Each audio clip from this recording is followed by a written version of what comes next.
Hi, I'm Lizz Winstead. During my second divorce, I said to my lawyer, get me something big this time, like a TV show. I want him ruined. Ruined. I'm Brian Unger. I was Tom Brokaw's heir apparent. Of course, Brian Williams got the job, but I'm not bitter. Brian Williams, Brian Unger, yeah! Hey, can I help you guys? So I got my TV show. It's called O2Be. It's a show about women. Excuse me, it's a show about women? O to be glamorous, O to be wealthier, O to be... Sure, why not? It's work. I'm not bitter. Today on O2Be, game show queen Brett Somers had the right answers to all the questions, except one. Is he gay? I just started flinging myself at people like Paul Lynde, Jim J. Bullock. For the first time ever, Brett Somers reveals her painful struggle with gaydar deficiency. Inanimate portrait, Brett Somers. And a courageous woman fights to break into the male-dominated world of competitive eating. How do we get the message out to women? You can eat and compete. It's just like anything else. If it doesn't say men only, women have the right to compete. She's got the gut, but where's the glory? Plus, between the cooking, the cleaning, and the kids, there's hardly any time for mom to drink. Dr. Marianne Fitzgerald drops by with some fun tips on daytime drinking. Cheers! It's all happening right here, right now on O2Be. O2Be. Thinner, richer, sexier, prettier.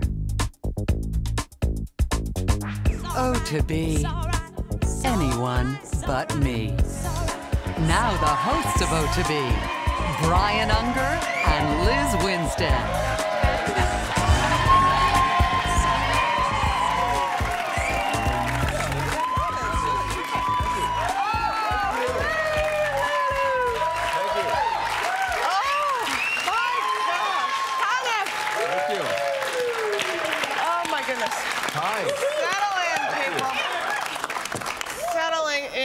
How was your big night? Just got back from New York City? I did indeed. I went to the opening of Bill O'Reilly's new restaurant, the Olicious Factor. Oh.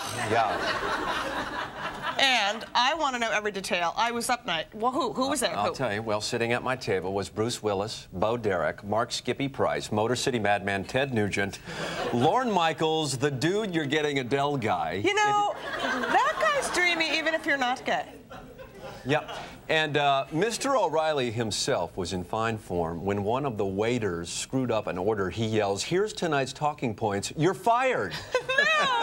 But the best part was afterwards, we all go over to Alan Keyes' apartment overlooking Central Park. I'm jealous, are you? What is this? I did not know this, but Keyes has the most enormous collection of lawn jockeys I have ever seen. You are kidding me! No, he has some of the original lawn jockeys from Pat Buchanan's yards, from Thurman's yard, and George Wallace's yard. No, wait. Yeah. George Wallace, the comedian or the governor? Well, the governor. In fact, he claims to have the very first lawn jockey ever, circa 1805. It's a mummified black man holding a lantern. Oh. He keeps it in his wine cellar. That sounds beautiful. Yeah. No. Bruce Willis got so excited, he begs Keyes to sell it to him. He wouldn't. Bruce got belligerent. It was one of these scenes that happens a lot when Bill O'Reilly gets drunk. Oh, I hate it when he gets drunk. He kept telling Alan Keyes that he wanted to interview the lawn jockey on the O'Reilly Factor. Alan told him to shut his cake hole. There were threats. You'll never work in cable again. It was one of those nights. What is this with you? Yeah. How do you get invited to these things? Let me tell you, Conniff is the one who told me about this, and he's nowhere to be seen. Conniff, where the hell were you? It was poker night at Clooney's. I didn't do too well. Right now, Steve Soderbergh is driving my Lexus. Oh, my God. Who else was there? Well, there was... Conniff, bend over. You just dropped a name. Oh, leave Conniff alone. I think it's terrific. How was your weekend? My weekend, I gotta tell you, I went to my friend Paige's baby shower, and what should have been this really joyous moment just turned awful. She was passing around pictures from her ultrasound, and the fetus was fat. I'm sorry. It was not just fat, it was really fat. And it was really awkward. Nobody wanted to say anything. It was like looking at the picture. That is fetus so sad. is huge. I mean, isn't there some kind of little zone diet for little fetuses now or something like that? You know, I don't know. And, you know, I hate to say this about Paige, but when a fetus is fat, it's usually the parent's fault. You know? And it just makes me think that this fetus has issues it's not dealing with. It was just awful. Well, was it a boy or a girl? Who cares? It was fat. It was F-A-T, fat. Are you not hearing me? All right, let's get to our first story today. Well, when I think of the women's liberation movement, I think of unattractive gals with armpit hair standing up for their rights at the risk of their personal appearance. Since then, ladies have achieved so much, but in the world of competitive eating, women are still treated as second-class citizens. From Philadelphia, weighing in at 211 pounds, Belly Donna Villette. She's the 47th ranked competitive eater in the world. To the growing number of spectators, it's all glitter and good eats. But on the inside, the sport is a macho culture of male bigotry, and Donna Belly Donna hasn't been invited to the table. Are you accepted in this boys' club? Some of them haven't taken me serious. Being a woman, they figure that they definitely can out-eat a woman. That wasn't the case at Wing Bowl 2000 in Philadelphia, where she beat most of her male competitors. Her dazzling performance set the stage for the crown jewel of the circuit, the Glutton Bowl. Everything was on the line. The current female champion of the 9th annual Wing Bowl. Primed and prepared, Donna had arrived. But on a night that should have marked an exciting new era for all women, things went horribly wrong. Towards the end of the contest, I started stuffing as much as I could in my mouth. To an amateur eater, it looked like normal discomfort from overeating. But to a professional, it could mean only one thing: trouble. First, the cock of the head. Then the telltale gag reflex. It's not going down. Here it is again: the cock, the gag, and finally, stepping back. Disaster. How did you feel when you had to step back? It was hard, but then again, I don't know if I would have wanted to go to the finals and eat the brains. Her failure in Philly set back the women's competitive eating movement at least a decade, and for her male detractors, it further reinforced the stereotype that women eat like girls, keeping them out of the ranks of men who eat like pigs. I believe that the Glutton Bowl was probably the most important piece of athletic and cultural programming to exist in the last 5 years. George Shea is president of the International Federation of Competitive Eating, who sponsored the Glutton Bowl. He also publishes the Bible of the sport, The Gurgitator. What does it take for one to earn the title Gurgitator? You know, it's a title of respect. It's the eminence grise of competitive eating. Belly Donna would probably be the only female eater who would hold the title of Gurgitator. Yet Miss Donna has never been featured on the cover of The Gurgitator, which has industry insiders asking the question, how much does she have to eat? How many times have women been on the cover? No women on the cover. Do you plan on changing that? We will not compromise the editorial direction of The Gurgitator simply to pander to women. Cheated of recognition, robbed of her glory, Belly Donna remains undeterred from passing the torch to a new generation, her grandchildren, who may one day be judged not by the color of their nails, but by the content of their stomachs. Yeah? In a competitive eat like your grandma? You gonna go eat like me? How do we get the message out to women you can eat and compete? It's just like anything else. If it doesn't say men only, women have the right to compete. I mean, be it sports, be it whatever sport it may be, or running for President of the United States. Wow. Wow. Nice work out there in the field. I like that. You know, first, I have to say, I love this sport. It's so exciting. And second, Liz, there is so much extra food in the world, we have to get rid of it somehow. right, Brian. And I have to tell you, I have so much respect for these gals because I have trouble keeping anything down. Yeah. We're back in a moment. I was just terrific.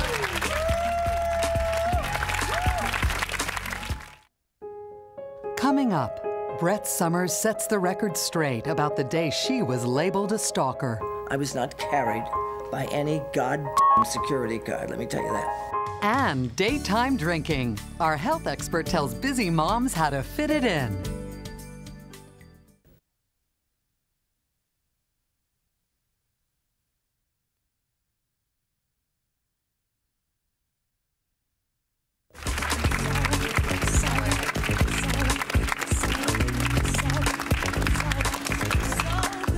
Welcome back. Still to come, Brett Somers. She's a mess. But first, being a housewife is probably the most important job in the world that doesn't involve being on TV. Hey, I'll buy that. But between preparing meals and getting kids off to school and doing chores, when does mommy find time to drink? Well, this cocktail conundrum is addressed in the new book, Afternoons of Wine and Roses, Time Management for Drinking Moms. Please welcome the author, Dr. Marianne Fitzgerald. Thank you for being here. Now, my card here says, in your book, you say that a woman can truly have it all: marriage, motherhood, and heavy daytime drinking. Absolutely, Liz. Absolutely. The key is multitasking. You know, we sometimes forget, Doctor, that liquor is supposed to make life less stressful, not more. And being a wife, a mother, and a drinker are 3 full-time jobs. How do you manage it all? Well, this is why I developed a 2-part plan called the Daily Drinking Planner, morning and afternoon. You know, you need to choose your booze so you can stop thinking and start drinking. Oh, my God. I like it. I like it, too. Yeah. How does it work? Yeah. Well, okay, we start off in the morning. Our day kicks off at 9 a.m. after the kids have gone off to school. You need to kick it all off with the Cosmopolitan. Why a Cosmo? Because it's fortified with vitamin C. Oh, my God. I love that. Good and good for you. Yes, indeed. Oh, my God. What else you got? At 9:30 a.m., sip a scotch. The high alcohol content calms you down for the methodical business of folding laundry. Very smart. Okay, but wait a minute. My mother used to drink tequila when she folded laundry. Was she wrong? Oh, absolutely not. Hey, It's great. It's great. Doctor, help me out here for a second. Women and beer. Is that acceptable? Yeah. Acceptable. It's the next part of my plan. Who knew? You're kidding me. Oh, my God. At 10 a.m. when you're scrubbing the kitchen floors, a lot of manual labor, and you work up quite a thirst. Nothing quenches like a couple of cold, frosty ones. You know what? I hear you, but I still don't like it. Oh, no, it makes perfect sense. You spill a liquid that doesn't stain on your gorgeous glazed Mexican tiles, and it's really easy for your girl to clean it right up. Doesn't stain. It's Rosa. You're not using Carmelita anymore? No, she's gone. Oh. Doctor, my assistant, who actually read your book, tells me that 12 noon is a very important transitional moment for the daytime drinking mom. Yes, Brian, and that brings us to part 2 of my plan, when the housewife's day shifts from indoors to outdoors. Now, we've all heard that if you're gonna drink, you shouldn't drive. Oh, I'm telling you, what self-centered control freak of a man said that? Yeah. He certainly wasn't a wife or a mother, am I right? Yeah, well, the point is, once you're out and about in the minivan, moms who need to drive have to be more measured in their alcohol intake. Makes sense. Which is why I've developed this special travel bottle that allows you to monitor your drinking. Safely drinking responsibly, all the way up to a 0.08 blood alcohol content. I love the color. Yeah, teal is a special color for me. Yeah, here's how it works. Okay, drink to this mark, time to go to the grocery store. Down to this mark, you're still safe to pick up your son and his buddies from soccer practice. By the time the bottle's empty, you're passed out, sleeping it off, and your drunk of a husband has collapsed on top of you. Oh! That is fantastic. Now, wait, that brings up an interesting health question. Now, does alcohol impair a woman's ability to fake an orgasm? In fact, it actually enhances the illusion of pleasure. I thought so. Yes, every time. Every time. Whoa, somebody's coming. We're out of time. Before we go, I'd just like to say that Conniff, our producer, has been sober for 6 months. Conniff?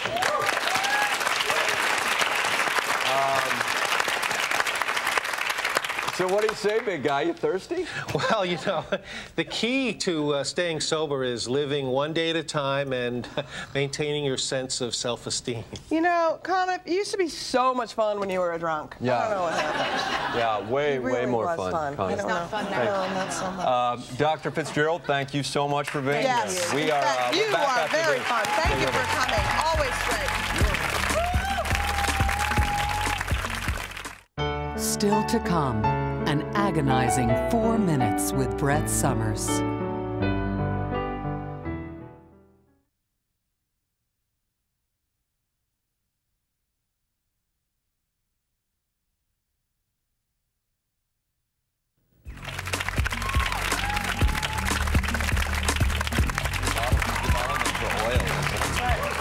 Welcome back. You know her from her seminal role on the original Match Game, and she showed us a vulnerable side on Match Game 77, and of course gave the performance of a lifetime on Match Game PM. But until you've seen this next story, you don't know anything about game show queen Brett Summers.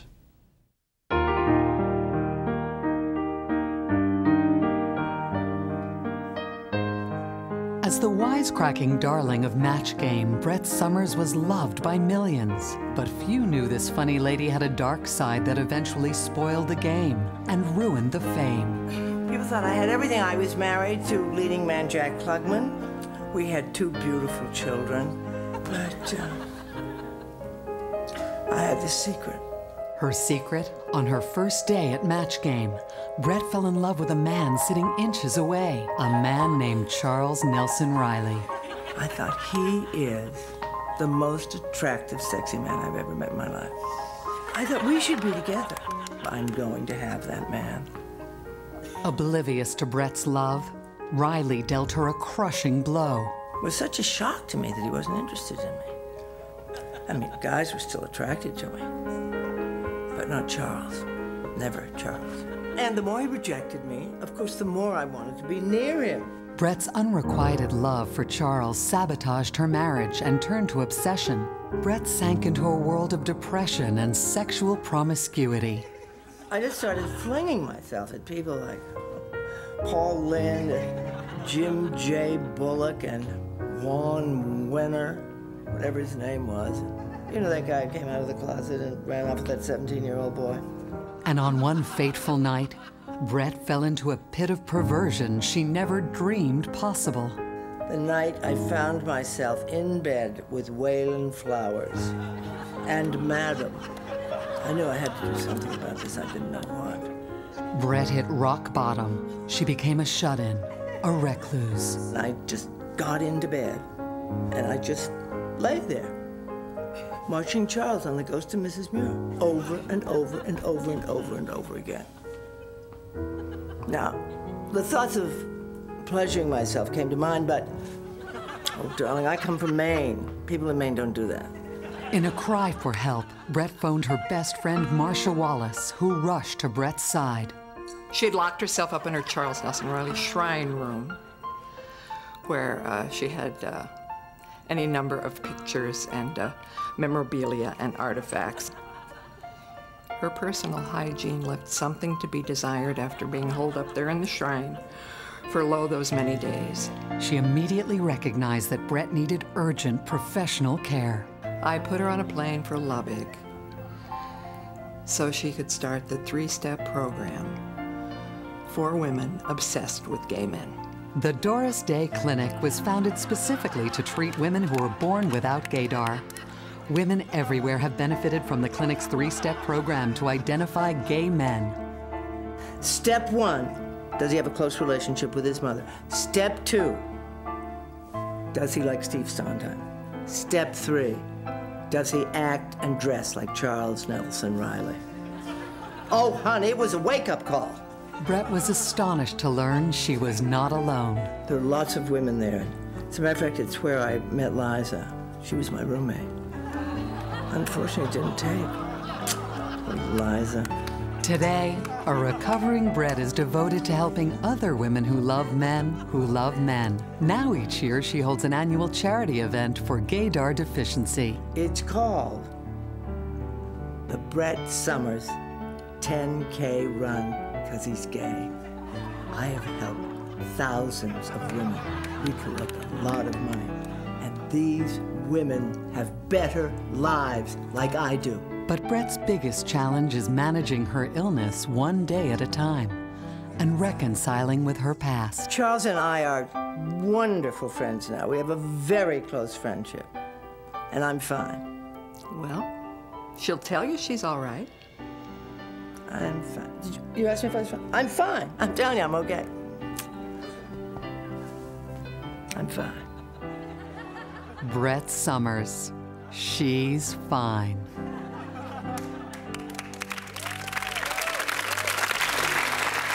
I admire her so much. And who can blame her? It can be tough spotting gay men nowadays. They've gotten so butch. Mm-hmm. They sure have. That's why Brett's work is so crucial right now. Absolutely. Back in a moment.